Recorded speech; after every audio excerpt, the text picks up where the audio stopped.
A tough one to take, maybe one or two positives, but I don't think it was a 4-0 game at all, really. It's never a 4-0 game, but I don't think we deserved to win the game. Yeah. But we definitely never deserved to lose 4-0. I think the 2 late goals flatters them. But they were the better team. They've got good players. They set up to try and frustrate them. We've done that for periods. Obviously, the goals are too cheap for our point of view. You see, we were frustrating them, and there was kind of half chances where we were looking like, creating some sort of space in behind, but the kind of early goal, 17 minutes, and it does kind of kill it, doesn't it? It does, it does. But we kept on going. We still had a couple of chances in the break and whatever. Lee Connolly was unlucky with a couple of efforts. So no, it's obviously it's a disappointing scoreline. We've got to make sure we bounce back. There's a lot of games to go. And obviously we need more going forward. We need to be more of a threat. A couple of sloppy goals as well, just kind of crossed into the box, wasn't it, for the first two? Just no, it's what's I'm saying. It's a wee bit of skill out wide, getting to the byline, and then it's a good cross in. So we've got to make sure we defend the crosses better. We won't be playing against the same quality as Kilmarnock every week, but if we want to try and push on and try and build. Try and start getting results, being harder to beat and obviously get results and wins, then obviously we need to do the basics well.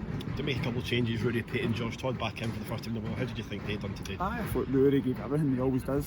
He worked really hard. It was a hard shift up there for him, working, holding the ball in, linking the play, done a lot of good stuff.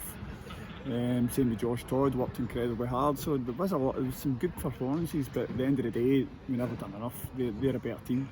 We just never done enough on the day to try and get into the game. How do you sort out the issue that is the lack of goals right now? It's 3 games without a goal. How do you try and sort that? No, we've tried 2 strikers, we've tried 1 striker, we've tried 3 strikers, we've tried more or less everything. So hopefully we can get the balance right, because what we need to do is be a lot more aggressive going forward. We need to give them more chances to score goals, more through passes, not just playing in front of teams. Probably need to go a wee bit quicker, get it forward. And try and be more of a threat, make sure we're working the keeper more. So hopefully we can do that. Back at home next week, it's another tough game, but we've shown this season we can beat Raith Rovers, so that must give you some sort of hope going into that one at least. No, it's going to be a hard game. Listen, Raith Rovers are a top quality team. This division is probably the hardest it's been for years. So it's a really hard division. You look at the teams we're playing week in, week out, they're good teams. There's no easy games. So we've got to be at our best week in, week out to get anything. And there is options for you up front as well. We see the lack of goals, but we've got Innes back next week. Of course, Ruben Allan never even got a game today, so there's options at least to try and get those goals. No, definitely. I think Ali Roy obviously played part of the game during the week, so he's not really done much training, whatever, just getting up to speed again. You'd probably see that for the Hamilton game. So hopefully he'll get a wee bit closer to fitness. Innes will come back in, because he's going to be a big player for us, his physical presence, so he'll come back into the team.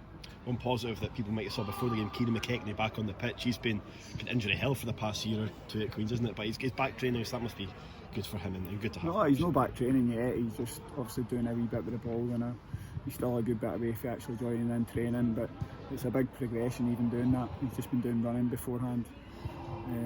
So it's good news for him to see that he's going forward.